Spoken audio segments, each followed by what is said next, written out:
Advisors. Tem algum Fact Advisor aqui? Aqui, uma salva de palmas para o Leandro, representando todos os Fact Advisors. Quero agradecer aos graders. Temos graders ou mentores aqui? Salva de palmas aos graders e mentores que não estão aqui, que fizeram um trabalho voluntário, não ganharam nada, gastaram energia, gastaram tempo, mas em prol do desenvolvimento de vocês. Tá? Quero agradecer ao BTG pelo apoio, apoio cedendo espaço, a Intel, agradeço a Moody's, a Colchester, que são nossos patrocinadores. Tenho que agradecer demais aos judges que estão aqui num sábado de manhã, pré-viagem. Tinha até judge que ia viajar, a gente cancelou a viagem deles, vai ter que ir amanhã. Vou começar aqui pelo Fernando Fontoura. Ele foi grader por 3 anos, ele já está no 6º ano como judge aqui do CFA Research Challenge. Ele é sócio fundador e gestor de renda variável da Persevera. Uma salva de palmas ao Fernando. Ao Gustavo Oliveira, ele está atuando, 8 anos ele atuou como mentor, ele já está no 3º ano como judge, tem uma vasta experiência em sell-side e atualmente ele é CFO da Deep ESG, uma startup de tecnologia voltada a ESG. E ao Vincent, que eu não consigo pronunciar o sobrenome dele, porque ele é belga, ele é um analista de crédito da Moody's e também é um CFA Charter Holder. Obrigado, Vincent.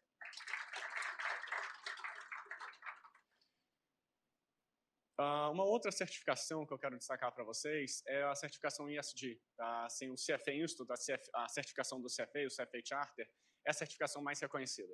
É o padrão ouro das certificações de finanças, segundo o Financial Times. Tá?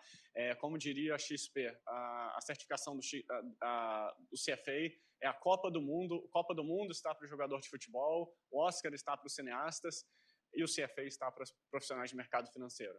E essa é a principal certificação de finanças do mundo, mas a gente também tem uma certificação que é em ESG. E o bacana dessa certificação que é só um nível, tá? Vocês podem fazer a qualquer momento, é só uma prova, e é uma certificação que é muito valiosa. Ela está crescendo muito porque a demanda por profissionais que dominam o conhecimento ESG, que tem essa competência, está crescendo bastante, a demanda está grande, mas a oferta está pequena, porque isso existe há pouco tempo, essa discussão, essa profundidade. Então, a gente está vendo que os certificados por ESG estão conseguindo avançar bastante na carreira e essa certificação está crescendo muito, tanto no Brasil quanto no mundo. Tá? Então, avaliem fazer a certificação de ESG, que eu fiz, o Gustavo Oliveira também fez, eu gostei bastante. Tá? Então, a dinâmica de hoje, eu vou fazer o sorteio aqui. Quem não for fazer a primeira apresentação, vocês vão para a salinha e vocês só precisam estar aqui no horário designado, conversem com a Nádia e com a Luana, que vão avisar vocês. Tá? São 5 apresentações de manhã, 2 apresentações depois do almoço. Vocês vão almoçar conosco. O almoço é de meio-dia a aproximadamente 1h30. Tá? Quero falar um pouquinho da apresentação de vocês. Vocês têm 10 minutos para apresentar e depois a gente tem 10 minutos para fazer pergunta para vocês. Quem acha aqui que vai ser a melhor apresentação da vida? Quem acha aqui que vai lembrar de tudo? Quem acha aqui que não vai ficar nervoso? Está todo mundo nervoso, todo mundo vai errar, todo mundo vai esquecer. Trabalhem em equipe, tá? Vocês estão concorrendo em pé de igualdade. É uma coisa que eu falo para todo ano, pelo menos, que eu me lembre. Mantenham uma energia positiva, tá? Façam o seu melhor, as outras equipes vão escorregar, tá? Aproveita a experiência. É uma experiência muito boa, uma experiência muito prazerosa, e eu tenho certeza que cada um de vocês vai lembrar desse dia daqui a vários anos. Então, aproveitem, tirem foto, publiquem nas redes sociais, falem para os amigos e divirtam-se, principalmente. Divirtam-se na apresentação. Alguma dúvida? Então, vou realizar o sorteio aqui. Tá? A primeira equipe que sair, eu vou continuar sorteando, mas aí vocês vão ter 3, 5 minutinhos só para se concentrar. Aí a gente começa a rodada de apresentações. Combinado? Sim ou não? Sim ou não? Isso, vamos lá. Pessoal, vamos usar uma técnica de alta tecnologia que a gente usa todo ano.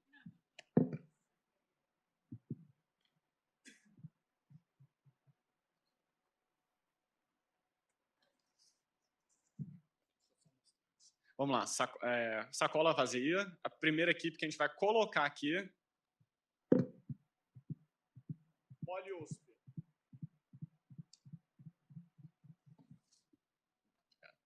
Quem está aqui? FEA USP, equipe 11. O FRJ.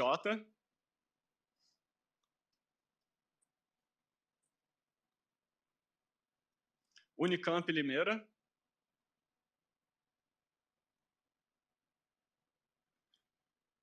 UNICAMP BG, Barão Geraldo.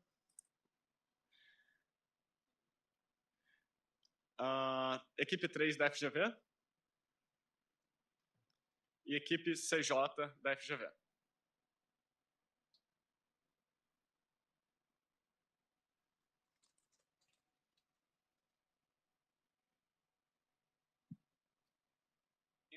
Então esse primeiro nome aqui vai ser a primeira equipe a apresentar. Luana, você toma nota dessa. Primeira equipe é UNICAMP Limeira. Equipe 15. Equipe 15 já pode se preparando.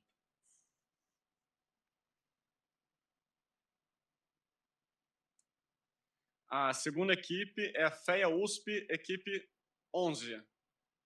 Então ficamos equipe 15, equipe 11.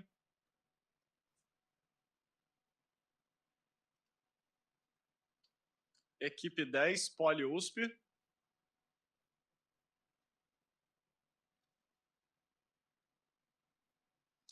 Equipe 3, FGV Finance.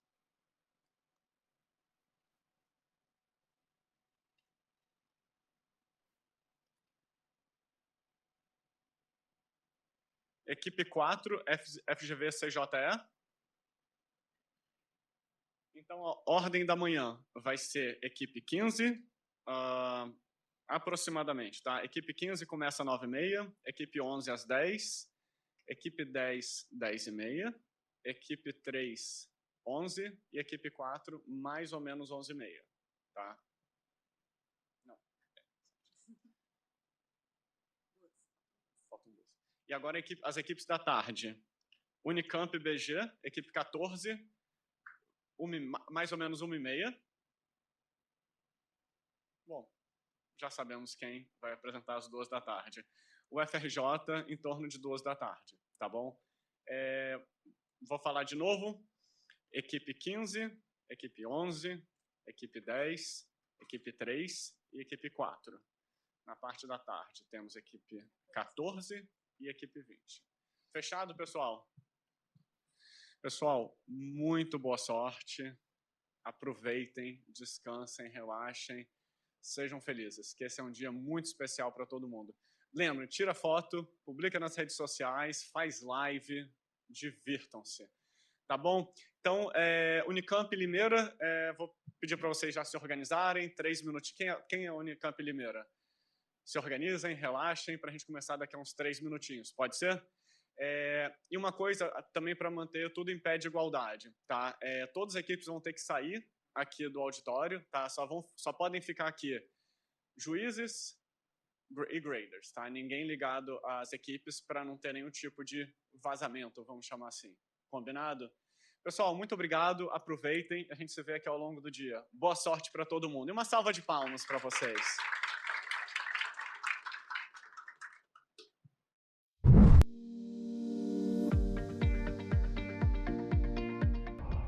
Today, we unfold the pages of Suzano, a titan in the pulp and paper sector.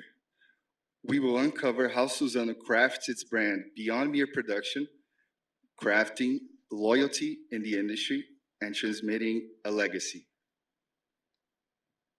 With its 11 mills across the country, Suzano is not only the biggest pulp producer in Brazil, but in Latin America. Its main core business stems from exporting pulp to Asian countries. The vertically integrated company supplies the high demand of pulp exportations, mainly by hardwood that comes from eucalyptus trees. Its high forest productivity, combined with logistic proximity and self-generated energy, combined with logistic proximity and self-generated energy, maintain their leadership in the sector. Providing an industry overview, the pulp and paper sector operates through a dynamic market structure, with a BHKP accounting for 36 million tons. In addition, market pulp is growing ahead of other grades, mainly due to China's increasing own consumption, especially in tissue segments. Analyzing the competitors in the sector, we see that Suzano holds 14% of the market share across all grades, but there's still room for growth. In the last 20 years, the top 10 players consolidated a market share increase by 36 to 55%, although it still remains fragmented. And looking at Latin's players, we understand that Suzano has a much higher exposure to international markets. If we look to investment projects, it also shows a growing industry, with special highlights to Suzano Cerrado project, with the biggest capacity addition in the market. We see marginal costs at a baseline for hardwood pulp prices, so we develop a model of equilibrium between supply and demand, organizing regions by rising cash costs, and then we found Iberia as a cash cost price setting area and adjusted inflation. We see Suzano undervaluing the market, as our DCF analysis has a target price of R$68.27, a potential upside of 26%. So we issue a buy recommendation for Suzano, supported by three main pillars: pulp demand trends, cash cost efficiency, and expansion. Steady growth and strategic advantages. We believe that Suzano is positioning in a strong and competitive market, but we tend to grow. The sector, within the sector, expected to see an endurance growth, but muchly because of China demand increase. Suzano's projects are there for Suzano's capacity project can consolidate the market, and especially because we believe that hardwood pulp will dominate softwood pulp over the years, mainly due to hygiene products demand increasing along the years. Fluff is also an expanding market, and Suzano is strategically positioned to capture market value with its Euca Fluff project. Also, expanding tissue is the main driver for hardwood pulp consumption increased, and combined, they represent the largest increase in the expected demand over the years. We believe that Suzano is well positioned to capitalize market share in this segment.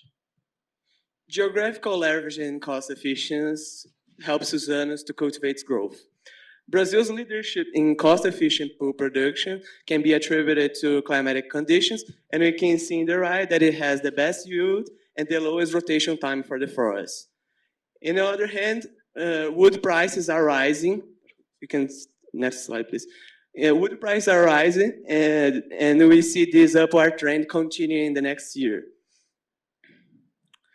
But Suzano has been able to counter these cost pressures by making opportunistic land acquisition, yield enhancement, reducing third-party dependence on wood, and reducing farm-to-mill distance. The lowest cash cost of Suzano helps them to get the best margins. Suzano's path to industry dominance is centered by advancing in the value chain when having clearly competitive advantages. Suzano is branching out from its stronghold in market pulp into paper. The Kimberly-Clark acquisition helps Suzano to be the market leader in the tissue paper market in Brazil. About innovation, Suzano is expanding their addressable market by investing in sustainable new segments. And Suzano has the ability to make the biggest projects in shorter time. So Suzano's Cerrado project is the golden goose of the company, guaranteeing the leadership in market pulp capacity with cost efficiency. Suzano is building its brand beyond the balance sheet and pioneering sustainable practices for a greener future. The company commits to goals and sets to achieving them, having committed to 60% progress towards its carbon removal agenda by year 2025 and a decrease in consumption of water along the years. The company is the first in Latin America to incorporate diversity and objectives into bonds, with 39% of the company's debt linked to these commitments. However, when we compare to peers, the company is on average, but still improving, satisfying the commitments for ESG criteria and by extension, the shareholders. Speaking of which, when we look at the company's shares, 50% of them are in free float, while the other part is held mainly by Suzano Holding and Pfeffer family, the company's founders. In regards to free float, we see a diluted stock, with the biggest public ownership of the stock being from Itaú Unibanco at 2% free float. To gain a bigger understanding, we conducted a quantitative approach, and we perceive that in national peers, the company still remains similar to them. However, looking at global peers by market cap, the company lags behind. An undervalued opportunity. We forecast revenue growth by 65% due to an increase in the sales volume. This will mainly be driven by the new Cerrado project, which will extend the pulp production capacity and the utilization rate for paper mills. However, such growth came with a cost, an increase in CAPEX until the conclusion of the new mill in 2024, which will help to maintain production costs, mainly related to energy efficiency gains. Despite the increase in revenue, margins will be under pressure as a result of the decline in pulp prices with a rising of cash costs. In spite of that, we expect cash generation recovery for the next year, coming years, reaching 1.6 million per ton in 2032. As a result, there will be an increase in the company's cash position, enabling higher dividends in the future, totalizing 49 billion over the next 10 years. Nevertheless, due to the company's management pipeline, there could also be directed investments in CAPEX and other projects. To conduct a more realistic DCF, contemplating macroeconomic changes, we decide to use a rolling WACC, resulting in a target price of 68.3 reais through free cash flow to firm. To verify that we have been conservative in our projections, we conduct other valuation methods, such as analysis tornadoes, demonstrating that pulp price, forex, and cash costs are the most impactful variables in our model. However, we can see that Suzano can trade by 5 times EBITDA, returning to the 2020 pandemic period. Albeit all risks carry weight, for the sake of time, we chose to highlight 2 of Suzano's main risks. First, revenue concentration. Suzano's revenue is heavily concentrated on pulp, accounting for 85% of total sales. By doing a sensitivity analysis, we realized that for a 5% drop in the pulp price, there would be a downside of 17% to our target price. Last but not least, the company is highly dependent on contracts with global clients, which makes the company vulnerable to geopolitical and economical factors such as the dollar. Thank you for your time, and we are now open for your questions. Thank you very much for your presentation. I'd like to ask you to discuss the current scenario in the industry. How is the industry expanding capacity? How the pulp prices have been pressured, and how do you see that going forward? So regarding the price pressure, we see that Chinese producer already stocked their stocks during low prices in the pulp market.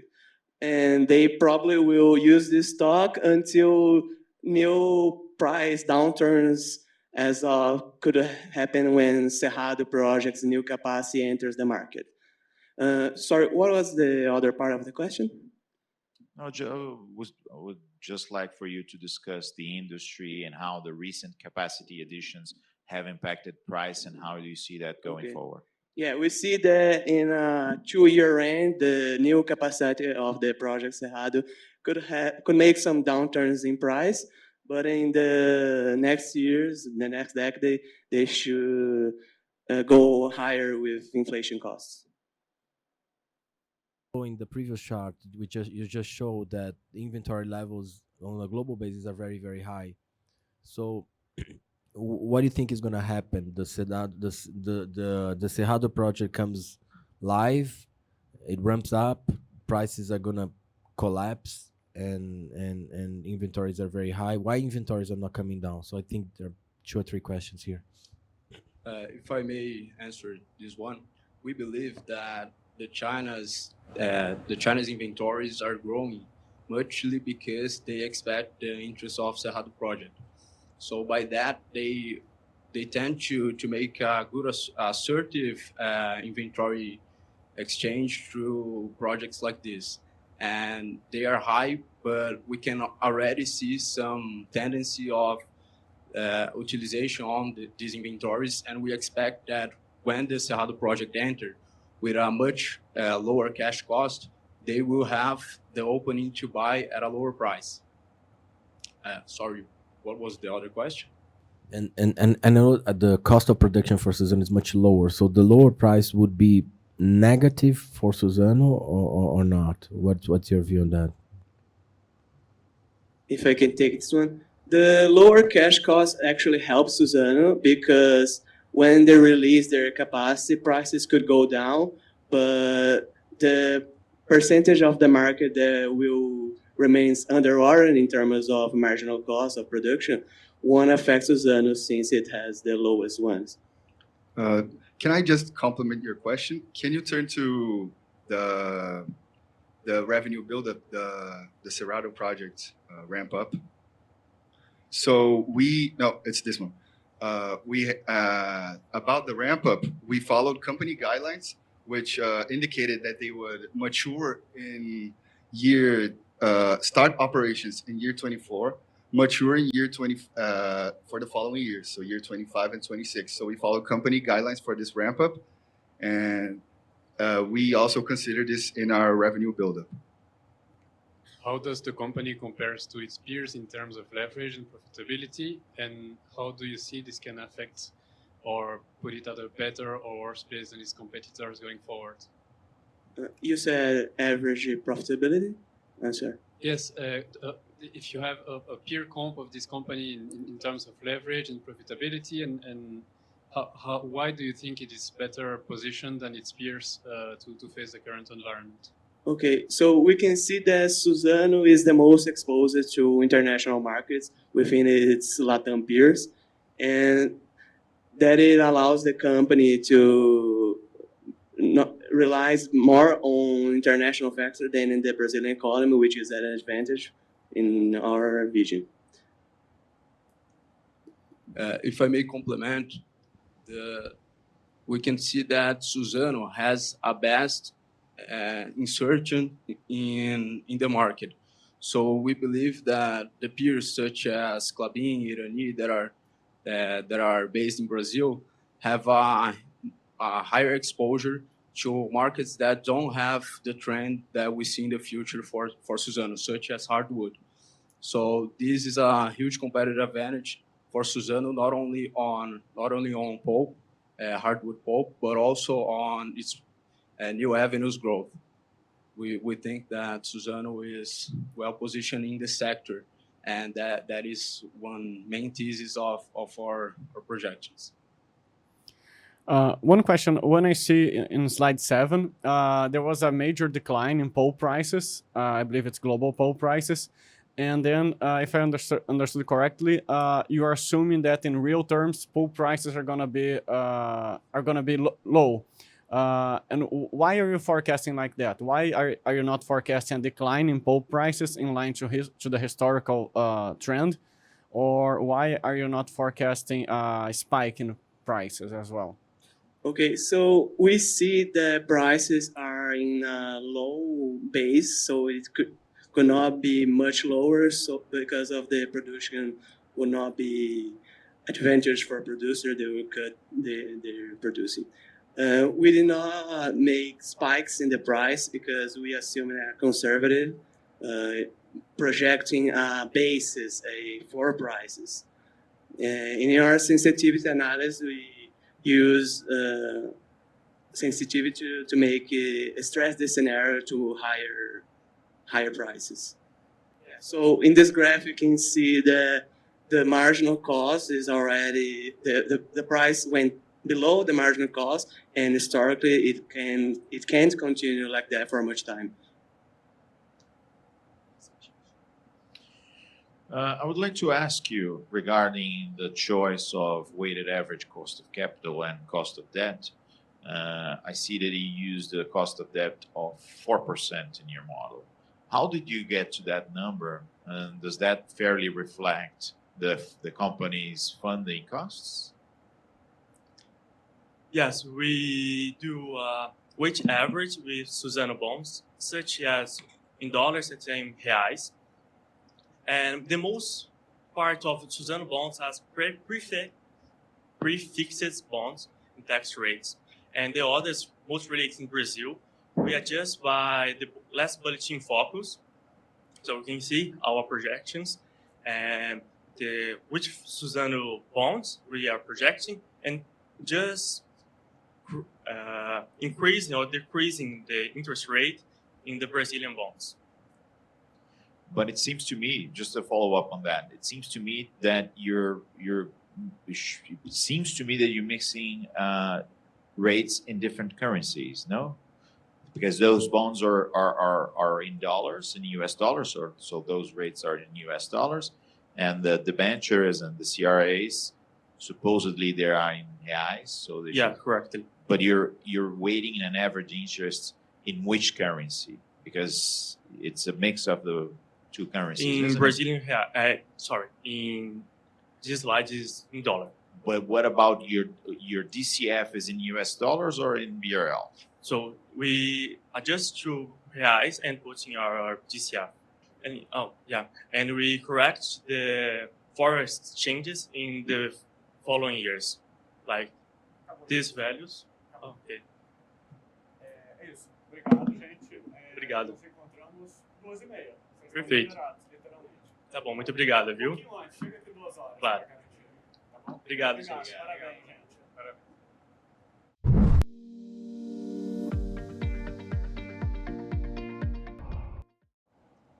Good morning, we're Team 11 from FAUSP, and today we present our case on Suzano, one of the world's leading pulp and paper producers. We issue a buy recommendation on the stock, with a 34% upside and a BRL 69.5 target price, based on a 10-year DCF model and discounted multiples versus peers. Our buy is based on Suzano's strategic geography, lowest cash costs in the industry, and growth opportunities. Suzano is the leading hardwood pulp and paper producer in the world, with exposure to international and national markets and outstanding financials, under which we highlight a 54% EBITDA margin and over 24 billion in annual revenues.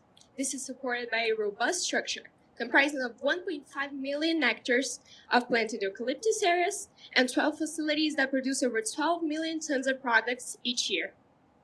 Suzano is part of the pulp and paper industry, where modest growth is compensated by a vast market size. This market is segmented into paper, pulp, and integrated producers, and Suzano is at the pulp market. A competitive market. Suzano has the highest industry share and the main type of fiber, hardwood, which has been driving market growth in the past years. A growth driven by China economy and great tissue demand, and amid the constant need for tissue and especially hardwood, Latin America and Brazil in particular are the main players when it comes to hardwood production. But how does Brazil stand out in pulp supply? With 5 million tons of capacity coming on stream and growing demand steadily, the market is facing a supply and demand mismatch, causing a scenario of certain pulp price as seen other times in the sector. But the market competition and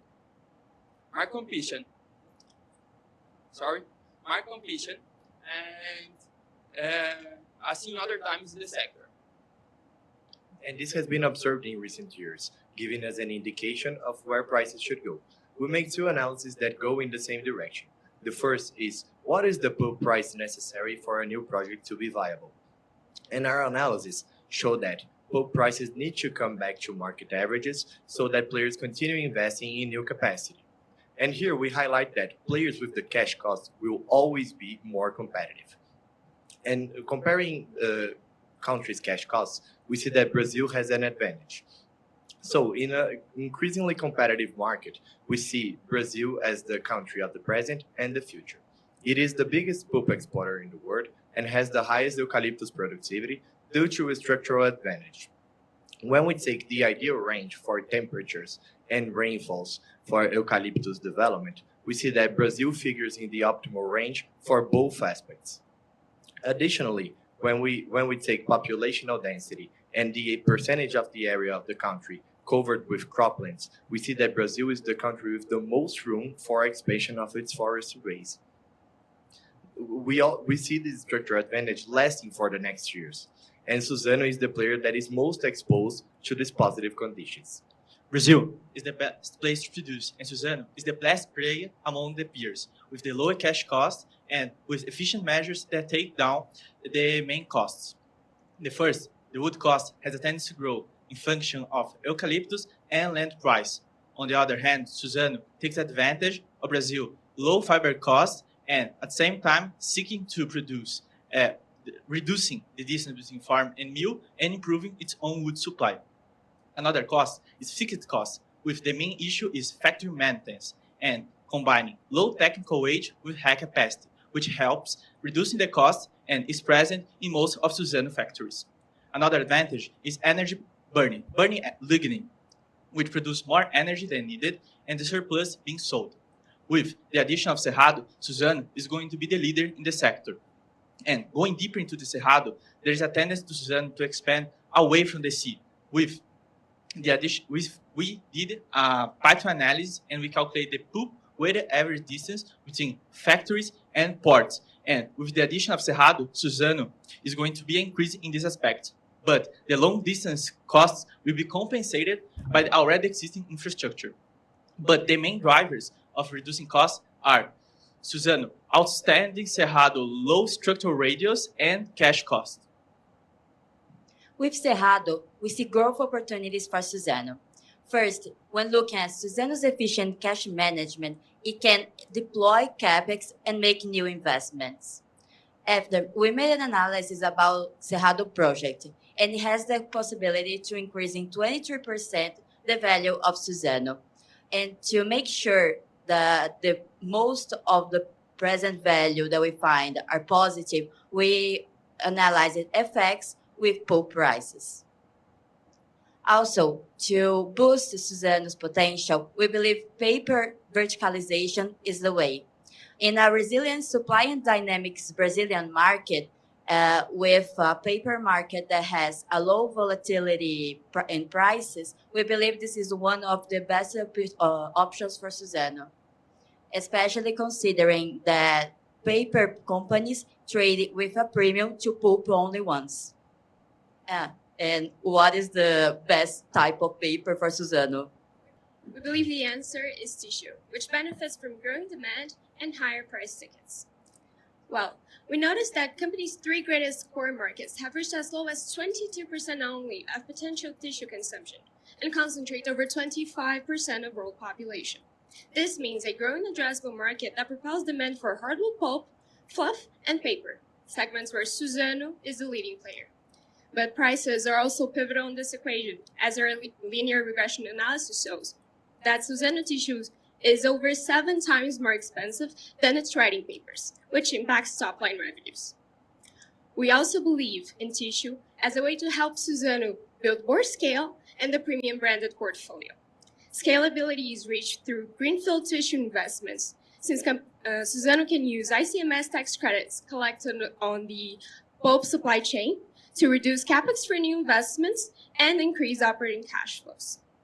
Also, we believe in organic acquisitions to help Suzano build a premium branded portfolio, supported by the Suzano acquisition of Kimberly-Clark Brazil in 2022. But not only acquisition set the rules, but also ESG. We created an index to evaluate Suzano's potential, Suzano's positioning on the ESG matter, and we find out it's one of the leaders, especially considering top-notch management and its capability of achieving its guidance. Also, it's important to make sure about the relevance of the founders. Pfeffer family has made it from the roots to the branch and always improving Suzano's potential.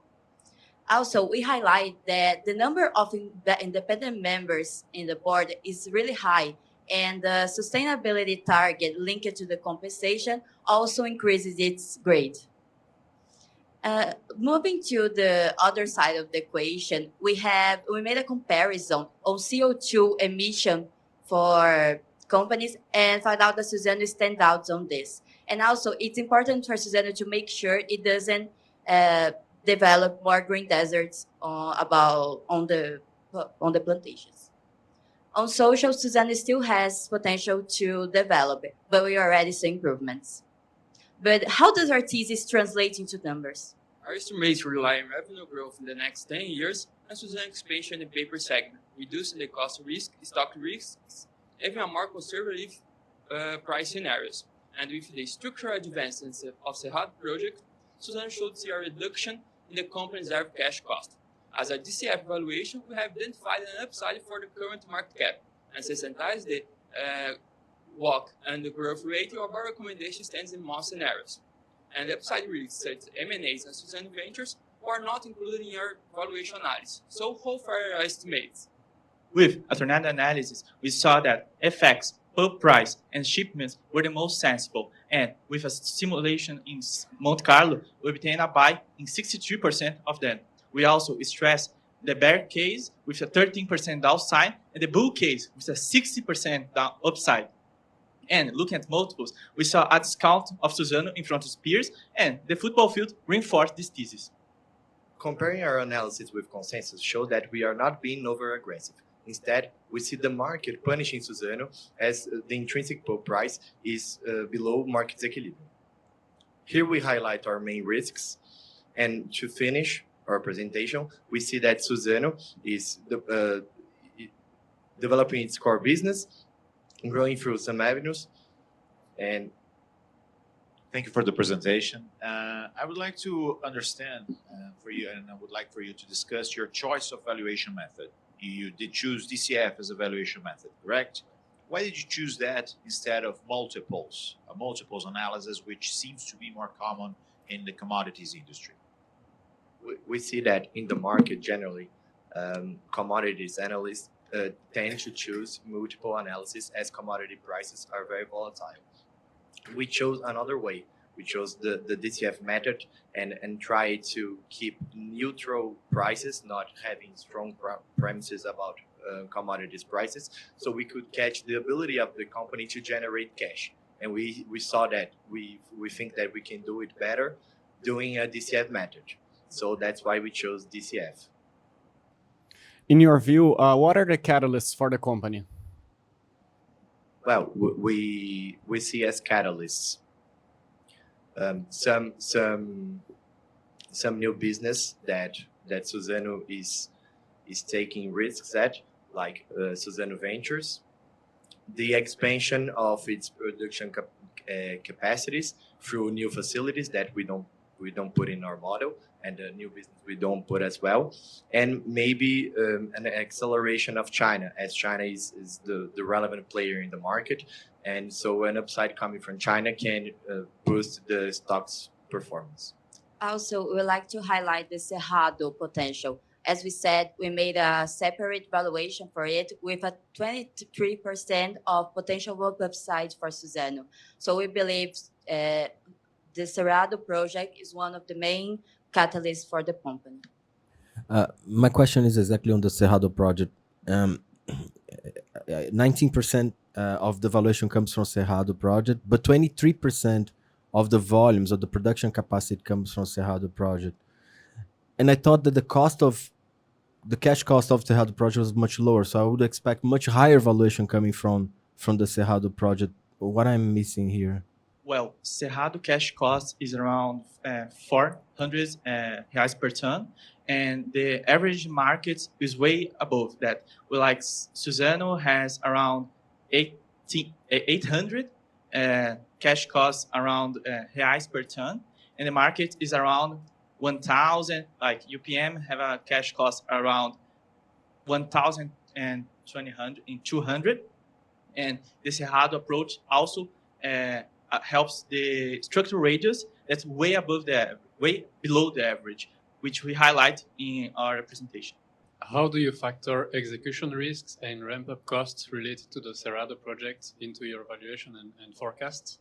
Well, we forecast Cerrado in our valuation apart, the cash cost from Cerrado, and we forecast the main costs like wood, chemicals, energy sales, and fixed costs of the other 12 factories of pulp.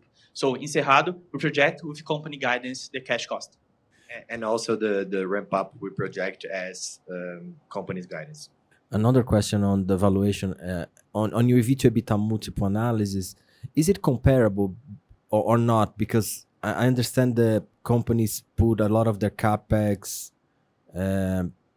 Suzano puts part of their CAPEX, sustainable CAPEX in margins or so on. Is it real comparable, these numbers? Because it seems so undervalued looking at this chart, but I don't know if you're able to adjust for the accounting differences. I know you did the valuation based on your DCF. I'm fine with that. I'm just wondering whether this is correct or not. Sorry. With the maintenance CAPEX, we didn't adjust in the multiple analysis, but we saw analysis to capture it in a forest maintenance CAPEX. Can you put the analysis of the cost? Thank you. And we analyzed the wood cost has an impact in cash cost and maintenance CAPEX, and we saw that there is a tendency to grow, but the fact that Suzano Cerrado project has an upside because of its low radius structure and using trucks with 6 trails also helps to reduce the cost, and the already existing infrastructure like the Rumo railway, helps also to reduce the cost. So that's our thesis about the Cerrado, but we didn't capture it in the multiple analysis. Can you please discuss the difference between the fibers, between softwood and hardwood, and why does it seem that it's all about hardwood, and is it softwood not interesting at all? Well, we believe softwood is an interesting type of cellulose, but those two types of fiber are directed through different core markets. For example, let's take softwood. In softwood products, we have much higher resistance. So this is used more for, let's say, cardboard boxes and craft paper and so on, while hardwood is more used for absorbent papers and less resistance papers. So we believe that the advantage behind focusing on hardwood really relies on how the tissue consumption is growing in the world, in China and Brazil and so on. And this is mainly driven to increasing urbanization. And we also note how consumers are each and every time investing more in more hygiene, in more personal care, and in more 2- and 3-ply paper, which is one of the Suzano's main focus right now, mainly with Kimberly-Clark acquisition and its new premium segments. So we're not here to say that softwood is not a good market. It is, and Klabin, for example, has been taking advantages of this market, but we're talking about different types of products that both serve consumers in really different ways. On slide 37, you have the analysis of the carbon capture opportunity. Is there a value for that? For carbon capture opportunity, that is an upside risk for our thesis. We choose to stay conservative and don't specify that on the stock. But as we hear the CFO or the CEO talking, this is one of their main of the main points of Suzano maybe being undervalued. But to be conservative, we didn't price that on our models. Yes, and we also highlight that unfortunately, currently investors are just starting to see ESG as a pricing catalyst for the companies. So before that, we didn't see that investors and analysts were accounting for ESG in their estimates. So as soon as we see investors starting to see ESG as actually a growth value for the company, which increases the investors' trust on the company management, we will see an upside from this. You mentioned new facilities as a catalyst for upside. There have been strong competition to acquire forest lands in both Paraná and Mato Grosso do Sul, and it seems future investments may come up more expensive or harder to find. How do you assess this situation? Well, we see that the price of land in the last years grew a lot, but it's one of our main pillars is that it's a current situation on the market, and we see that the main reasons for that inflation to be higher than expected is that first Suzano competes with other commodities types, so soil, for example, and we see that as we don't have much projects ahead, maybe companies are trying to search for that land right now. So we see that as a mismatch between demand and supply that will be corrected. And one of the main points of our thesis is that Brazil is one of the countries that has the most room to expand. So maybe those players are expanding to Mato Piba region or other regions that are not that productive, but they can also have a good productivity rate and a lower prices because of less demand. Also highlighting that Cerrado has a competition that will be in place in 2028, which is Sucuriú with Arauco in the same location, and within that, the structural radius of Suzano will be 1/3 of Arauco and reinforce the Suzano expertise.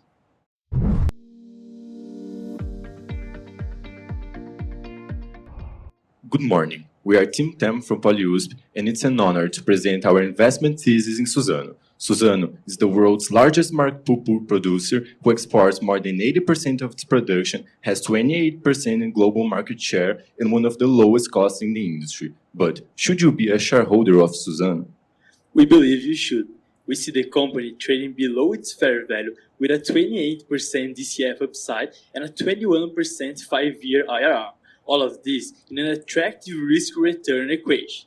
Our investment thesis is based on 4 pillars: a growing industry with barriers to entry, an efficient business model with geographical advantages, a state-of-the-art Cerrado project, and great ESG metrics. So, starting with the industry, the demand for market pulp has been growing steadily. However, hardwood has been gaining share over softwood, mostly because of fiber-to-fiber substitution, but also because of the large growth of tissue, the major use for Suzano's pulp, which is the fastest growing paper segment and is correlated to the GDP of each country, meaning that it still has great potential to the development of populous countries, such as India. But what truly matters in this industry is the supply and demand balance, which we see as turning favorable for pulp prices. First of all, there are significant barriers to entry in the industry, namely the need for land and the high initial investments coupled with their long-term maturation. And the scenario is only getting worse for entrants. Land prices in Brazil have been rising quickly because eucalyptus demand grew way faster than their planted area. All of this made market wood prices increase threefold since 2019, which is terrible for entrants, since they rely on outsourced wood for their operations. The second factor we see supporting higher pulp prices is the marginal producer's cost. Historically, when around 10% of the industry is running at a loss, prices rebound quickly, and we see this bottom price staying at around $550. All of this creates a challenging scenario for new capacities entering the market, which we proved by simulating the construction of a new mill. Currently, new mills only make sense at pool prices at around $600. So, combining this with the marginal producer cost, we forecast a normalized conservative $600 pool price, which can only generate great returns for top-notch players. And Suzano is one of them, leading us to our second pillar, Suzano's exceptional operations. In commodity markets where companies have no say on the price, cost control is key, and Suzano does that with its excellent geographical positioning and in operational efficiency.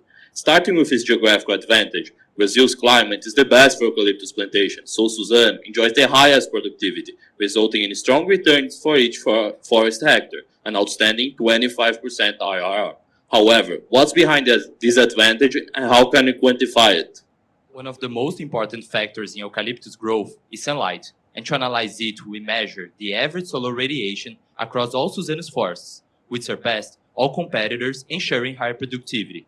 However, a great geographical positioning alone is not enough without operational efficiency, and to more thoroughly understand the pulp production, we took a step back. So, we flew to Três Lagoas to visit Eldorado Vanguard Pulp Mill. There, we learned about all processes, from nursery to inventory, and it became clear that all operations are designed to optimize wood transportation, which consistently accounts for one of the most significant costs in the pulp sector. As a proxy to their logistical efficiency, companies often report their average supply radius, the linear distance from forests to mills. However, this metric understates the actual distance traveled, as the road network near forests is usually underdeveloped. To analyze Suzano's logistical efficiency, we calculated the actual distance traveled and compared it with APP, Indonesia's largest pulp producer. First, we listed the coordinates of Suzano's forests, and then utilize a proprietary Python algorithm to calculate the actual distance from each forest to the correct mill. Finally, we utilize Brazil's freight prices to estimate the wood transportation cost per ton, arriving in R$500 million in savings for Suzano. However, the company's operational efficiency does not apply only to its costs. As the world's largest hardwood pulp producer, Suzano dilutes its expenses over its large scale, achieving better margins than the competition. So, it's clear that Suzano has an unmatched geographical position and outstanding operational efficiency that, when combined, result in the company with the highest capacity in the industry with one of the lowest cash costs due to less dependency of third-party wood, cost dilution, and sale of surplus energy, granting Suzano the best unit economics, setting competition apart, therefore sustaining a remarkable cash generation even at unfeasible scenarios of low pulp prices where less efficient players would struggle just to break even, allowing the company to better cope with the downswings of the pulp cycle. So we have established that Suzano is among the best pulp producers in the world. However, is there room for further improvement? That question leads us to our third pillar. Suzano is currently finishing one of its newest investments, the Cerrado project, one of the largest mills in the world that will increase the company's capacity by 22%, while not requiring significant leverage during its construction, due to one of the lowest CAPEX per ton capacity and Suzano's scale, maintaining the company's financial discipline. With better solar radiation availability and wood transportation costs than the current mills, Cerrado presents the lowest cash costs in the world, far surpassing the most competitive players, even with a more conservative estimate than Suzano's, increasing the company's already high cash generation. With this outstanding cost control, Cerrado exemplifies Suzano's excellent capital allocation, with a 20% IRR, far above its cost of capital. Okay, so far we have a company with assertive operations and a blossoming project to come, positioning a growing industry protected with barriers. However, we believe ESG is a key point, the fourth and last pillar of our thesis. To better understand Suzano's positioning, we developed a proprietary ESG index to measure the importance between the company's current and future efforts. The conclusion, Suzano is the best. Beginning with environmental, Suzano does not deforest and has carbon emissions much lower than the industry average. And to quantify that, we estimated that the company carbon social cost savings is more than $360 million. Moving on to social, Suzano's employees recognize a healthy and diverse workplace, and the company is deeply committed with local communities and society's development. Finally, for governance, Suzano has an experienced team with strong sense of ownership, given the presence of Pfeffer family on the shareholder structure and compensation policies that encourages healthy long-term returns. All this said, given this great ESG positioning, Suzano benefits from cheap funding through green and sustainability bonds, reaching an average USD cost of debt of only 5%. Thus, we believe that Suzano is a great company with an excellent business model that generates high returns on a capital-intensive industry, leveraged by the Cerrado project, and with excellent ESG metrics. But how do we translate this all into numbers? As our main revenue assumptions, we set a $600 pool price and forecast the utilization rate and downtimes, also taking into account the maturation of Cerrado project. This results in an 11% CAGR since during Cerrado ramp-up, slowing down since learning curve is complete. It's entering cash costs. We project a decrease in the short term, driven mainly by the incorporation of Cerrado, which results in a slight increase in both gross and EBITDA margins, slowing down in the long term. Due to the company's expansion with Cerrado and new investments in Espírito Santo, we project high expansion CAPEX in the first 2 years, but with healthy leverage and terrific cash generation provided by the Cerrado returns. With this, we arrive at Suzano's FCFF, discounted by a 10.6% cost of capital and with a 2.5% perpetuity growth, arriving at 28% upside. In line with this, we sensitize the analysis with the cost of capital and perpetuity growth, which reinforces our position, with 61% of cases indicating a buy. And we also sensitize with the pulp price and dollar, confirming our thesis. But going deeper, we did a reverse FCFF to understand how the market prices Suzano, arriving at a pulp price of $565, which is, in our opinion, low, as 12% of players would operate negatively in this pricing level, reiterating our trust in a conservative $600 forecast. To support the DCF, we carried out a 5-year IRR analysis using an exit multiple of 6.6 times EBITDA, reaching a difference of 4.8% above cost of equity. Analyzing what goes beyond our model, we see that Suzano has been trading below its peers, and we sensitize different scenarios. However, a good investment thesis must have clear risks, and the two most important for Suzano are an economic slowdown in China and a delay or underperformance of the Cerrado project. To sum up, we reinforce our thesis based on a company that manages to generate high returns in a capital-intensive industry, justified by the best geographical positioning, its operational efficiency, all of this powered up by Cerrado project, the state-of-the-art pulp mill, and its top-tier SG alignment. So, thank you for your attention. We are now opening the floor to the Q&A. Thank you very much for your presentation. I found your analysis regarding average radius to be particularly interesting. I would like you to discuss those results further. What are the findings, the main findings, when you contrast the difference between average radius and average effective distance from mills? Great question. So we could notice that the average supply radius is much lower than the actual distance over there. So this is not the actual distance that trucks will have to move from the farms to the mills. So we then utilize a geographical software to calculate the distance from every farm that we collected, which collectively accounted for roughly 50% of Suzano's forest area, and then utilize Brazil's Land Transportation Agency minimum freight cost to estimate the minimum wood transportation cost per ton. And were you able, did you perform this analysis only for Suzano plants, or did you do it for other plants as well? So utilize for Suzano and for APP, which is an Indonesian competitor. APP, we got the data from a environmental conservation agency that was basically indicating where were APP's forests because they deforested. And Suzano we got from Registro Rural, a website that basically gathers data from the governmental record of rural properties. You have a pretty bold upside. Why is the market not seeing what you're seeing?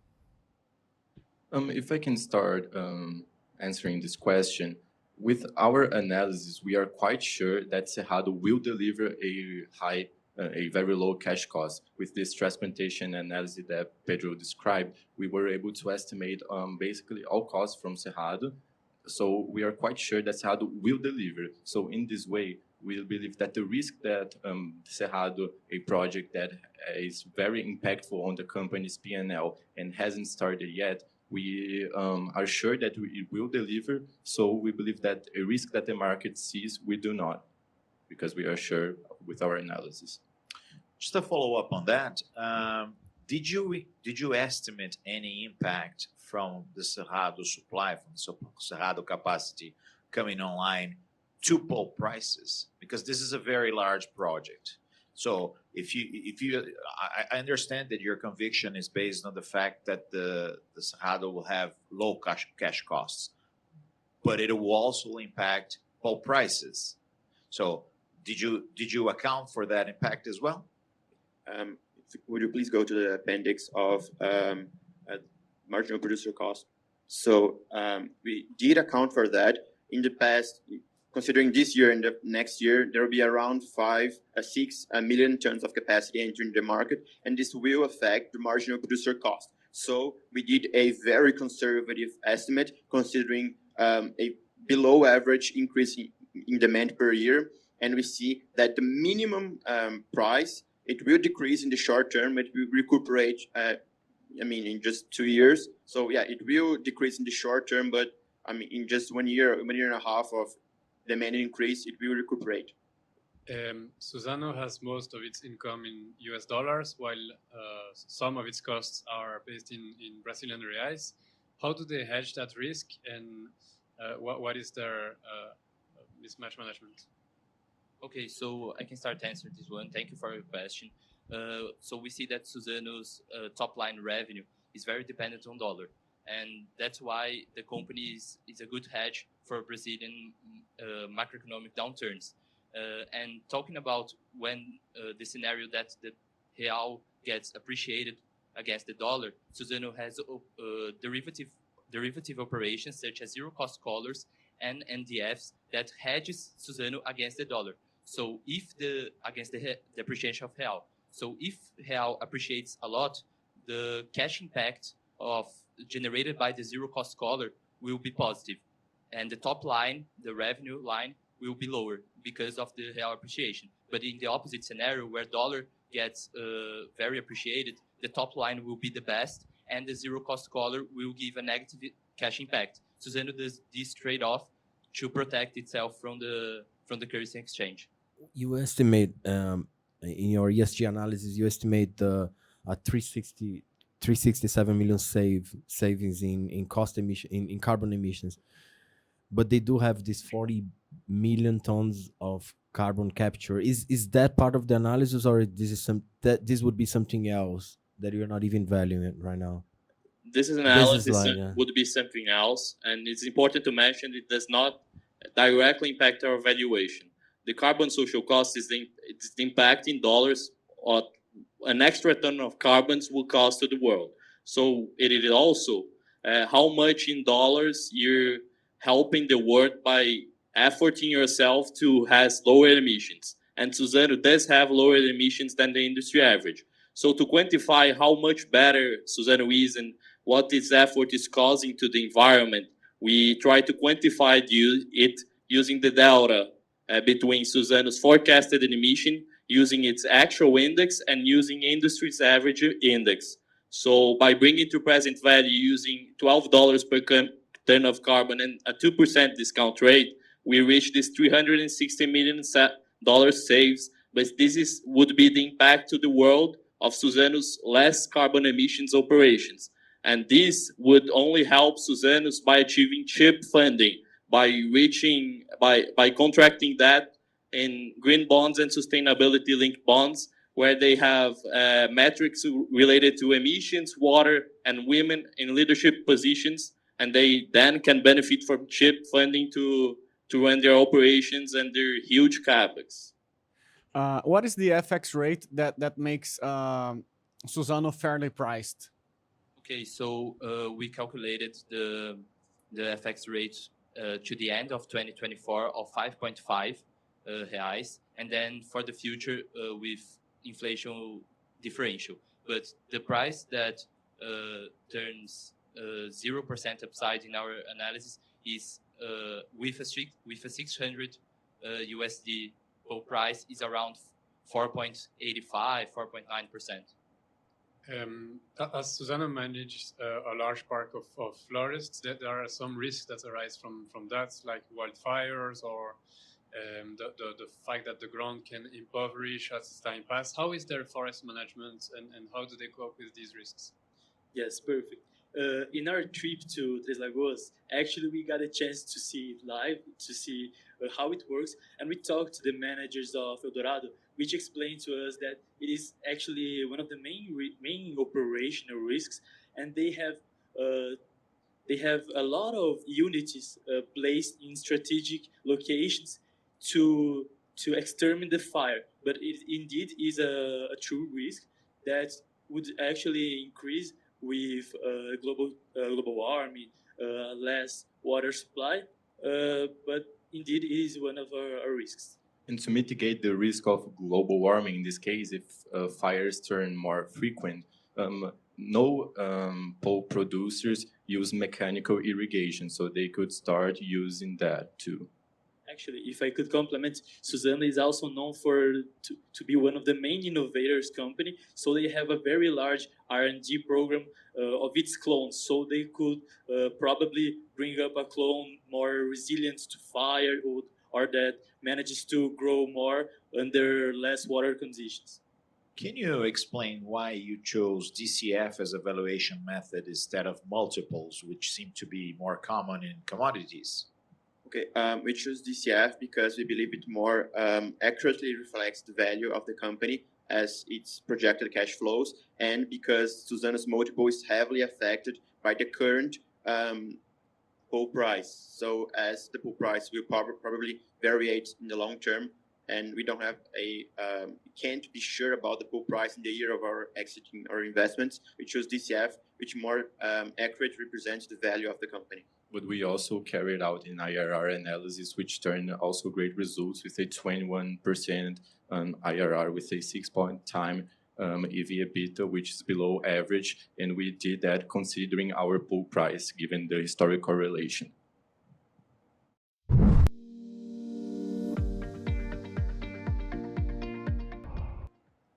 Good morning. We are Team 3, and we now begin our investment thesis on Suzano. Suzano is the world's largest producer of short fiber pulp, also called BHKP.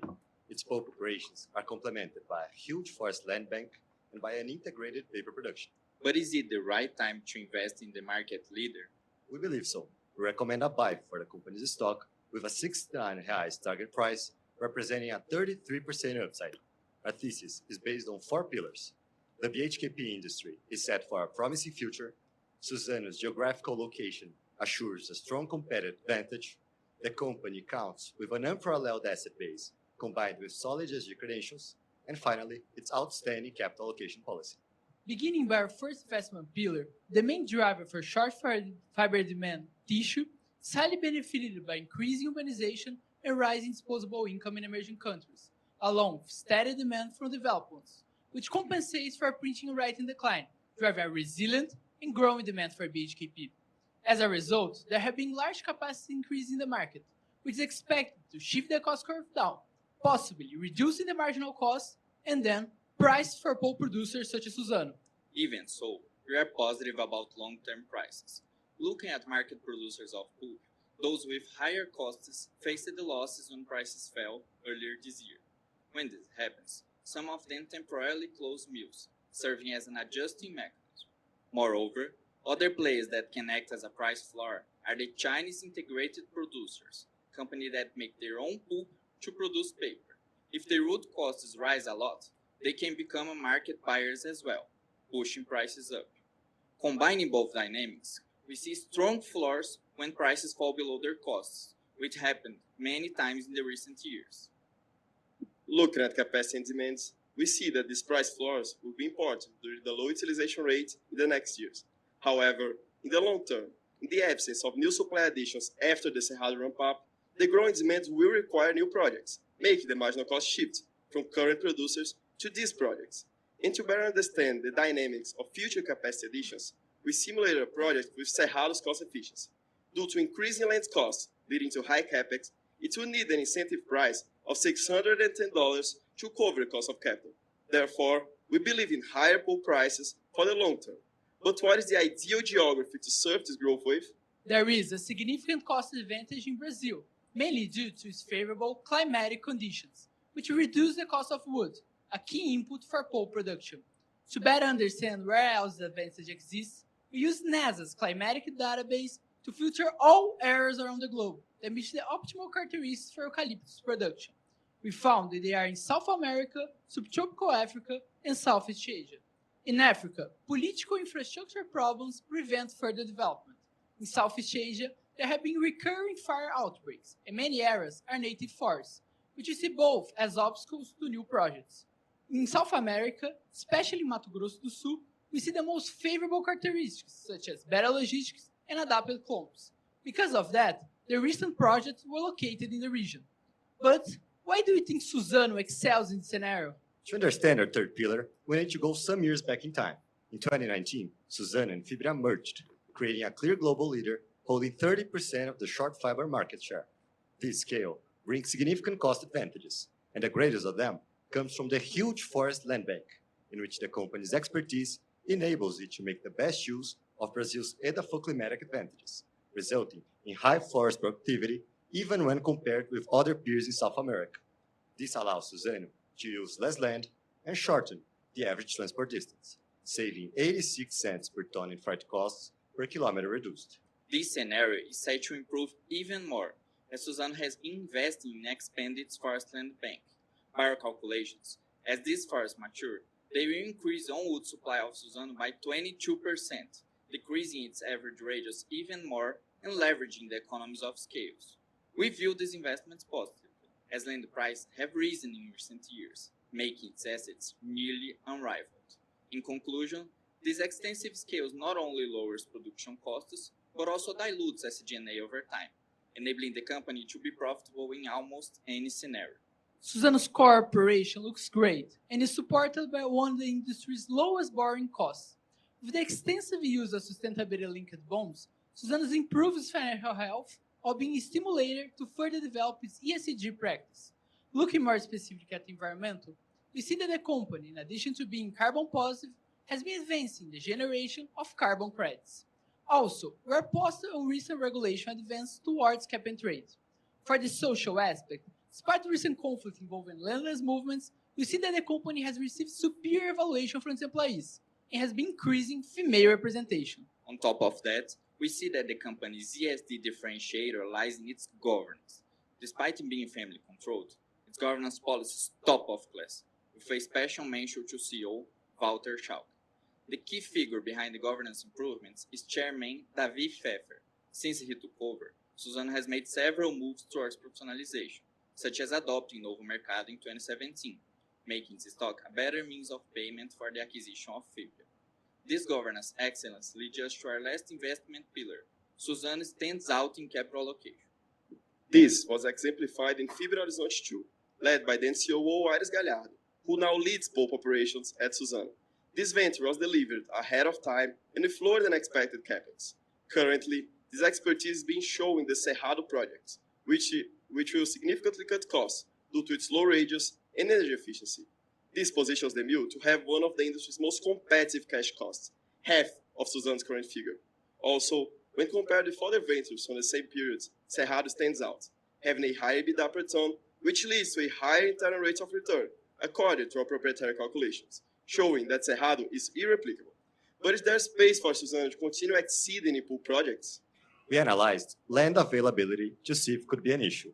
We mapped every rural property in Mato Grosso do Sul, since it's the optimal location for new pulp projects. First, we left out areas of the Pantanal biome. Also, removed the zones of influence of other existing or announced pulp mills. And finally, we excluded regions that are suitable for more profitable crops like soybeans areas.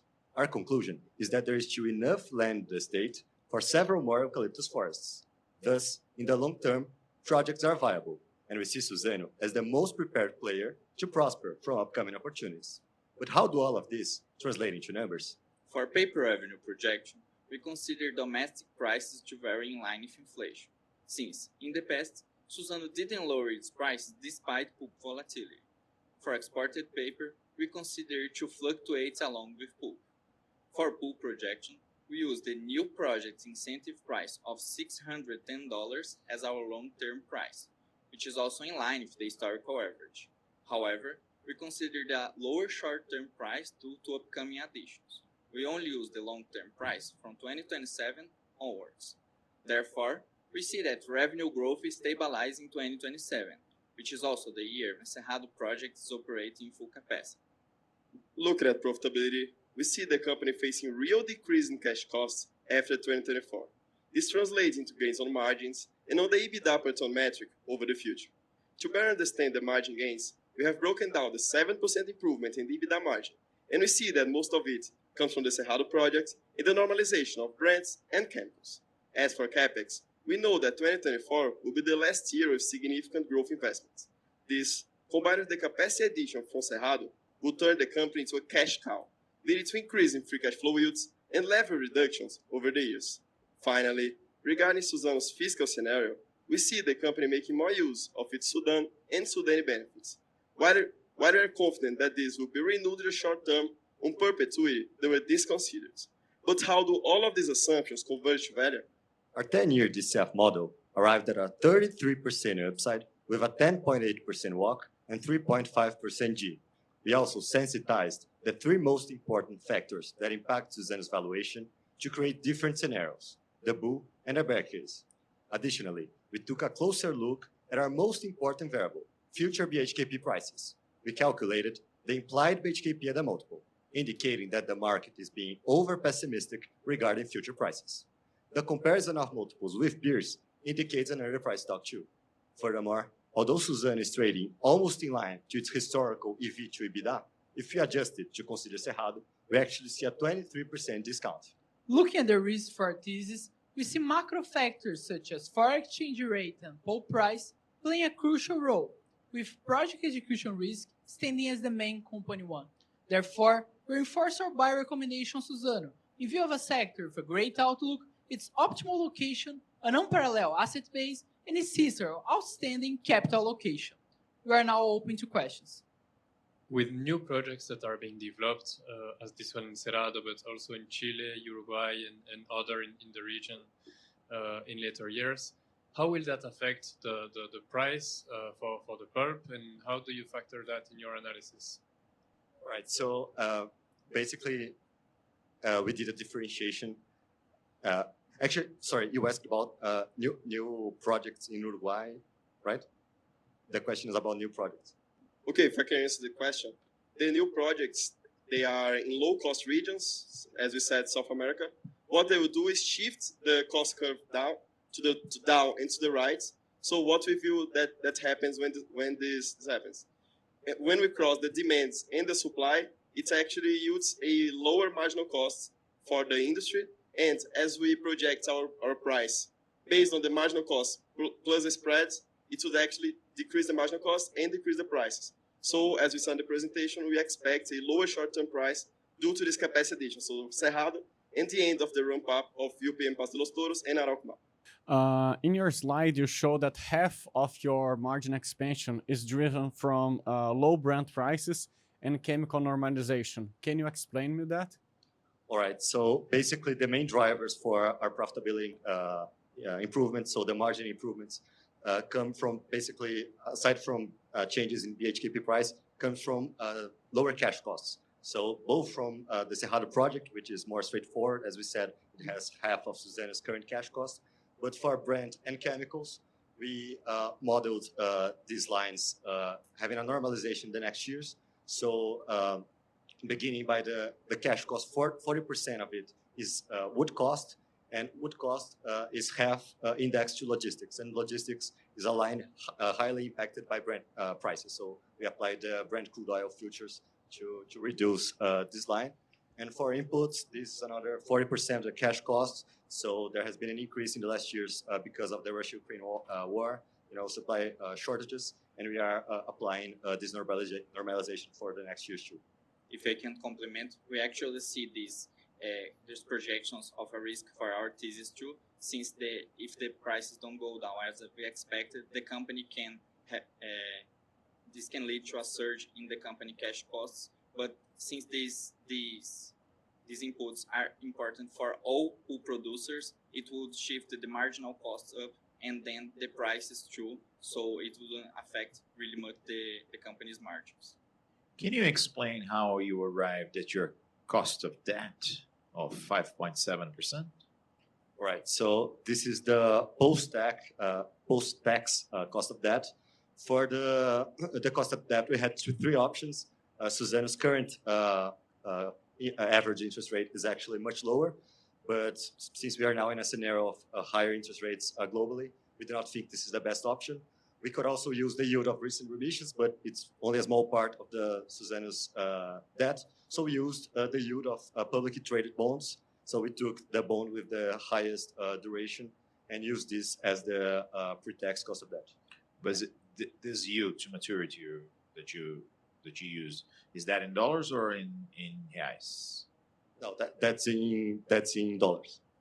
And your TCF is in reais or in dollars? It's in reais. So we just commented.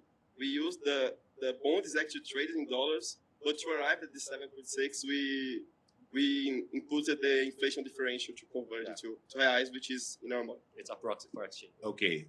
So the conversion was only based, you only used inflation differential to convert from dollars to reais. Okay. I see you have an analysis of deleveraging over time. However, it seems more interesting to stay leveraged. Have you considered that when within your projections? And what is the level of leverage that you have going forward? All right. So we are considering that the company will see deleverage in the next years, basically because we are not inputting any new significant project that has not been announced in the DCF. So the current net debt EBITDA is 2.7 times as of the last quarter, and we are assuming that the company's net debt EBITDA will go lower because of the increasing cash and the increase in the denominator, so the increase in EBITDA. About our question about leveraging the company, we don't actually see new pool projects in the next years since the wood prices have risen a lot. But we see that the company can invest in some other strategical business of it, that is paper. Paper is very accretive for the company because it helps stabilizing the revenue. It is highly integrated with the paper production. And lastly, it also enables the use of tax credits generated by the exportation of pulp. So we think that Suzano can use this to increase its leverage to more healthy levels. If I can complement, another short-term investment, it is in the modernization of the fabrics of the factories. So first, we see Jacareí investments in the last years, in 2022. And now we're seeing a biomass boiler production line in the Aracruz factory. So these investments are important to reduce the technical age of the pulp mills and reduce the risk of unplanned downtimes. And also lead to cost reduction. And the company do not have history of raising debts to pay dividends? No, Suzano does not have a history of paying mass dividends, but since there's nothing new announced in the short term and we do not include that in the base case, we are considering this deleveraging in the DCF. Suzano has the preference to actually do shares buyback, so it has done some important programs in the last months and years. Could you please clarify how much value that you think the Cerrado project is adding to your total valuation? Because cash costs are going to go down, but you also is saying that the prices are going to come down. So is it adding how much value? Right. So since the model is year-end 25, we are actually using a high value because of no CAPEX. So it's around 21 reais from our total target price. 21 reais out of the 69. Yeah. And you also mentioned, perhaps as an optionality, you mentioned they have an opportunity in carbon credits, right? Monetization. Right. They already certify 1.7 million. What is the value in that total carbon credit portfolio? So about the total carbon credit portfolio, we did an analysis to see how much upside would bring to our case. So in the first scenario, with a carbon credit price with in the recent years and going to 60 in the next years, would see a 2.3% upside. It would be an optimistic scenario in the regulation of cap and trade in Brazil. And the other scenario is about staying at 5%. So you see much more as an optionality. So today there is still the risk for the price not going higher, and the company can storage the credits and wait for a better condition in the market.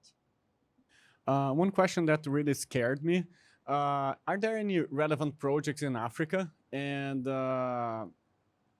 how would you factor the risk of Africa becoming the host of new big projects that would oversupply the market? Okay, so as we said during the presentation, Africa, the main problems are that there have never been a project of pulp in Africa. So they lack the logistic infrastructure to export the pulp, and they don't have the seed adaptivity. So for example, in Brazil, they started cultivating eucalyptus in 1970, and we're now in 2023 with a huge productivity of eucalyptus. So in Africa, they would have to take time to develop these projects. So we don't have don't see any projects in Africa in the short term impacting our thesis or valuation. What about Southeast Asia, especially regarding logistics? I understand your argument regarding fires and native forests, but whatever project comes up there, they seem to have a huge logistics advantage to the main market buyer. So how do you see the risk of new projects there? Right. So Southeast Asia, as you mentioned, is very close to the main consumer market, that is China. So they actually have the lowest cash cost.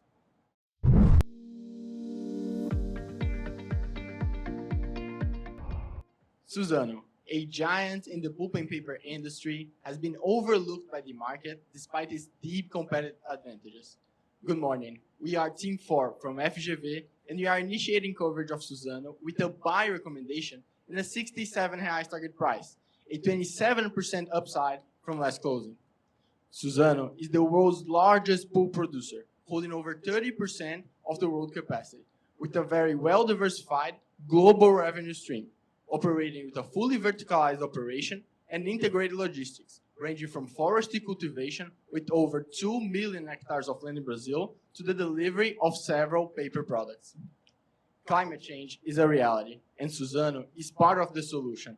With plastic and other fossil-based materials at target, wood fiber became a prominent product in the development of sustainable alternatives, with over 10 million tons of competing addressable market to be generated over the next 10 years.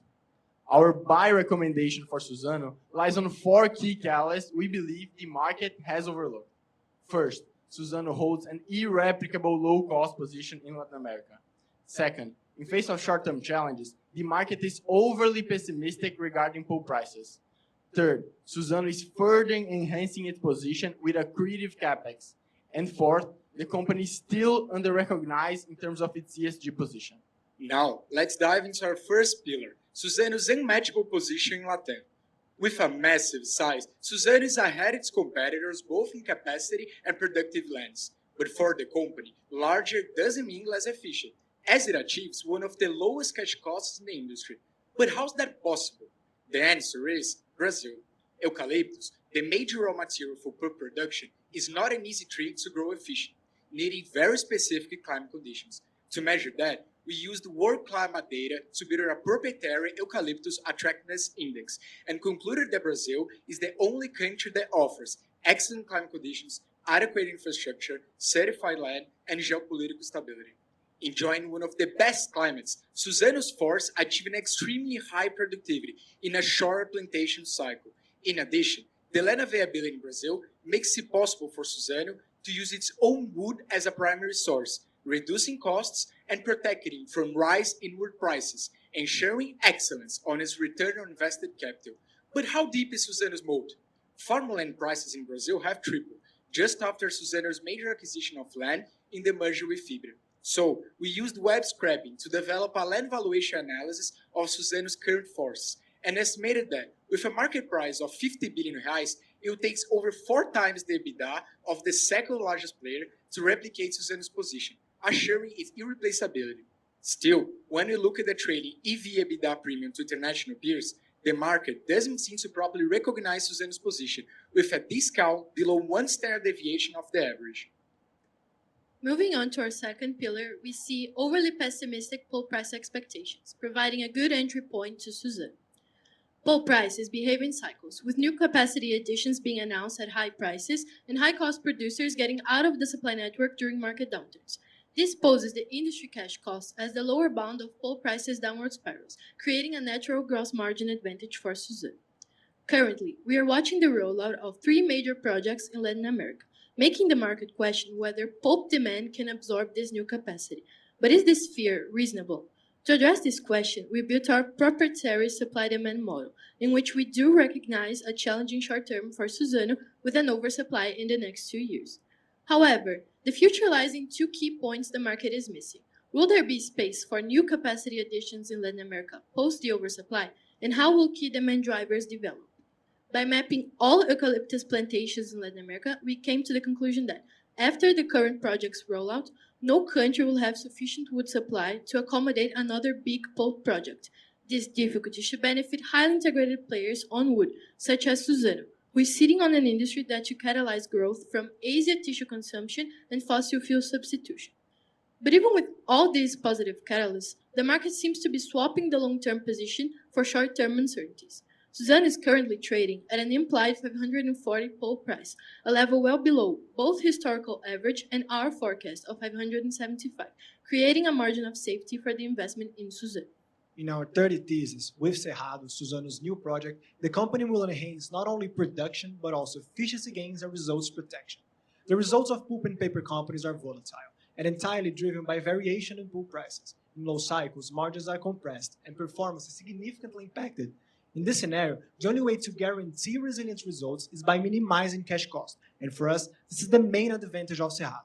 More than a 20% increase in capacity, Cerrado will provide superior energy generation and new logistic solutions. Also, the distance from forest to mill will be reduced to 65 kilometers, the best in the market, meaning more efficiency and a huge reduction on cash cost. So, to effectively measure this efficiency, we analyzed what would be Cerrado's performance with the lowest pulp price of the past years. And in this scenario, Cerrado would generate a 19% free cash flow margin, compared to 4% of current mills. However, cash generation does not necessarily mean a good project investment. But for Cerrado, the 22 billion CAPEX was worth it. Considering sensibility on dollar and pulp prices, we estimate that the project does not generate value only with very pessimistic assumptions. So, why does the market still doesn't value Cerrado? It's all resembling leverage. Historically, projects of great capacity have resulted in an average rise of 1.4 on companies' net debt EBITDA. However, for Suzano, this hasn't been a reality. Suzano announced this new project while still in a deleveraging process after the Fibra merger, but we don't see that as the top page. For us, accounting for Cerrado CAPEX without considering the project EBITDA generation is not correct. So we made this adjustment and saw that the company is still following this debt reduction trend. We also observe Suzano's ESG efforts, which we believe are not fully recognized. Suzano's core business is ESG-centric, and our proprietary analysis confirms that. The company excels in supply chain management, biodiversity, and carbon reduction. It also excels socially, leading labor management. Governance-wise, Suzano shines with a qualified board guided by a respected family, earning a top score in our 18 criteria ESG index. The company effectively turned its ESG commitments into tangible benefits, showcasing one of the sector's lowest cost of debt through efficient use of ESG-related bonds. This excellent position made us apply a discount to Suzano's cost of equity, based on the paper establishing ESG as a risk premium. By factoring Suzano's advantage in both cost of debt and equity, we estimate that Suzano generates 6 billion with its commitments. But, with all those efforts, why under-recognized? It all relies on MSCI rating. The agency punishes Suzano in aspects that it excels, and you see Suzano's big improvements in biodiversity and use and accretive ownership by the Pfeffer's family expertise and long-term alignment, evident by major executive compensation being variable over the last 3 years. Thus, we believe Suzano could undergo a rating soon. In view of our proprietary analysis of over 6 ESG exposed assets, Suzano could appreciate this possible re-rating and also benefit from the increase in ESG investors, especially those mandated with the MSCI rating. Suzano has also an unexplored potential in Brazil's carbon market, which is set to unlock a 10 billion reais market for the company, being a big upside risk, reinforcing our thesis that Suzano's ESG is under-recognized. Now, accounting for all those catalysts, we used a blended valuation approach to reach a 67 reais target price. This is the output of a free cash flow to equity DCF, a relative valuation considering historical EV to EBITDA premium to 3 different geographical peer sets and a sum of the parts, in which we value Suzano's current pulp business, paper, and its new initiative in Cerrado from a granular bottom-up financial forecast. Getting into the numbers, we expect a modest 3% revenue CAGR from the cycle peak of 2022 to the 2033, mostly driven by the rollout of Cerrado, the pulp price normalization, and the paper mix diversification, with margins stabilizing below the peak of the last 2 years. We incorporated the pillars of our investment recommendation to several of our forecasts, where Suzano will further strengthen its position within the industry and normalize its margins post-2025, with a 575 long-term pulp price extracted from our supply-demand model. Even though we applied conservative assumptions, we considered different possible outcomes to our model, in which Suzano could underperform, considering structurally lower pulp prices or a significant appreciation of the Brazilian real against the US dollar, which are the 2 most sensitive assumptions to Suzano's business. However, even in our bear case, we see a limited downside. Addressing the most significant risk to our recommendation, we see structurally lower pulp prices or a possible bad capital allocation strategy after Cerrado as the most significant. However, we view those as highly unlikely, given our supply-demand model showing a balanced scenario post-2025 and the excellent track record of good decisions made by the management. The key to thriving commodity markets is not to predict cycles, but to overcome them. And Suzano gives a masterclass on it.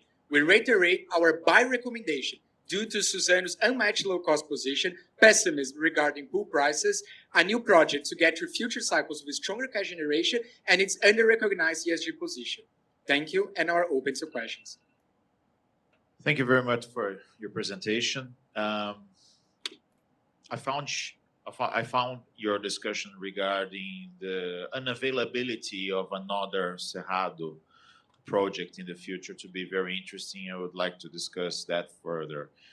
I couldn't quite understand if your argument is that no other country has the potential to have another Cerrado project, or no other company can have another Cerrado project. So just to come back to that discussion, what is the possibility of new capacity coming online, even if it's not one huge project, but several smaller projects? Okay, thank you for your question. If you can please move to page 50. So our analysis of the land availability is based on current eucalyptus plantations. So we analyzed based on data of FAO, there is a ONU certification, where there is eucalyptus plantations in Latin America. And we verified that considering current plantations, there is no space for another project of any other company, so even Suzano. So this is our idea to say that probably an oversupply is an overly pessimistic expectation of the market, considering those assumptions. The point here is, if another player wants to get into these markets, it must need to have a high CAPEX, considering the rise on farmland prices. So current scenario stops from an oversupply. How do you take into account the new factories that are being built besides Cerrado, but also the new projects in Chile and Uruguay into your future prices for pulp? Sure, I can take that question. If you can please move with us to page 57. So basically what we did to incorporate the new projects being announced is we consider our proprietary supply demand model a completely inelastic demand in order to be conservative and not include possible Chinese restocking at down prices. And we consider the additions as dislocations to our marginal cash curve, which is basically the marginal cost of the industry. And we said that prices in equilibrium should equal marginal costs. So we saw what would be the price that balanced the market post the additions, and we reached the 575 that we use in our model. There's another interesting point that you made, that comparing the Cerrado addition with the past market additions, Suzano is pretty much the only case where that didn't involve a higher leverage after the project is done.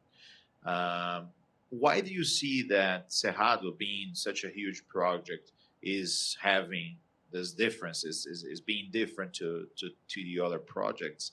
And what is the risk of a CAPEX overrun in the execution of the project? Okay, so if you can please move to page 65, sorry. Cerrado funding, Suzano was strategic in Cerrado funding. First, it's important to recognize that Suzano has a strong cash position and also a strong cash generation. And with those strong cash, Suzano doesn't need to incur such a level of debt. We also see that Suzano was a strategical matching the amortization of the debt it took, because it was necessary to take some debt, but it matched the amortization of the debt it took with the EBITDA generated by Cerrado. So you can see here that the majority of the amortization is post-2026, where Cerrado starts to be generating its full capacity after the rollout. Can you discuss because you have a blended valuation model, can you discuss your sum of the parts and why? And I would like to take a look at that. And I was going to ask after you show me. Sorry. Yeah, because I want to make sure if it's a question. Can you show me the sum of the parts? Just to clarify, what part of the sum of we have specific Oh, you have. regarding. Okay, I wanted to understand what are the parts and what value you place for tissue and for carbon credits. Yeah, so if we can move to page 165. Yeah. So basically what we did in our analysis is we separated the three major cash generating units that Suzano should have in the future. So basically pulp, paper, and Cerrado, not including Cerrado within our pulp project. By doing this, we can value each specific business, and we see that Cerrado should add around 20 reais per share into Suzano's EV, which we later discounted to the net debt to reach our target price based on the sum of the parts. If you could go back to the appendix section to discuss about the carbon market in slide 82. We didn't incorporate the carbon market in our model as we see it as an upside risk, as there are still some pending regulations to come out in the lower house in presidential approval. So we see that the carbon market is an upside risk. It's 9 billion, the value, it could be 9 billion, right? Yeah, so just complementing Victor, we calculated this value by comparing the mean price for a regulated market of carbon credits and the voluntary market, which is currently occurring here in Brazil. So we had also the calculation of the emissions or sequestrations for Suzano, and then by summing up the multiplication of the emissions or sequestrations and the mean price for the regulated market, we reached the 10 billion reais addressable market. You discussed that you expect some oversupply in the next few years. Then I ask you, wouldn't that bring some negative news flow and push share prices down? So wouldn't that be a cause of a sell rating or a sell recommendation? Okay, so come back to appendix, please. If you can please go to page 112. We did actually analyze what would make our recommendation sell, and we see oversupply as a point of risk. Constantly capacity additions would lead to lower prices, and we see that maybe with a price below 540, we could reach into a place where Suzano's wouldn't be a buy recommendation. However, currently, we see that, as we showed before, Suzano is trading at 540 implied price. So we see that currently we have a great margin of safety to be trustful in the investment in Suzano. Can you discuss the premises that you use in your valuation in the relative portion of the valuation? How did you arrive at that range, and what multiples did you assume? Yeah, sure. Looking into our relative valuation, we want to consider the point that Suzano is under-recognized in relative to pulp peers outside of Brazil and in the US, for example. But we don't see as inputting the current EV/EBITDA median of North American peers as fair, due to Brazilian stocks typically trading at a discount. So we analyzed the historical discount to the median and apply that to our premium adjusted EV/EBITDA. And we reached that a fair EV/EBITDA 2024 for Suzano would be around 7.04, which we use to reach our target price. And just to clarify, this is the multiples that you're using are trailing EV to EBITDA, not forward, right? Yeah, they are next 12 months. Next And- 12 months, Yeah, forward, they are forward. forwarded, and we multiplied by our projections of EBITDA to Suzano. And how do you compare Suzano with its peers, and why is it best positioned to benefit from the market? Okay, thank you. If you could move to page 103, please. So just comparing to Klabin, we see that Suzano is pretty much better than Klabin, not only in financials, but especially in scale. Suzano has a bigger productive land and also a high percentage of own wood. This applies not only to Klabin, but also to all other pulp and paper industries. This higher percentage of wood leads to a lower cash cost and consequently a higher return on invested capital. So in our point of view, the major assumption why we say that Suzano is the best in class, it's its scale and verticality. In the case of Suzano, they have a lot of forest lands, which involves risks. I see you have ESG and some other climate-related risks that you have analyzed. How do they manage this risk, and what are their policies and controls? Okay, so if we can please move to slide 106.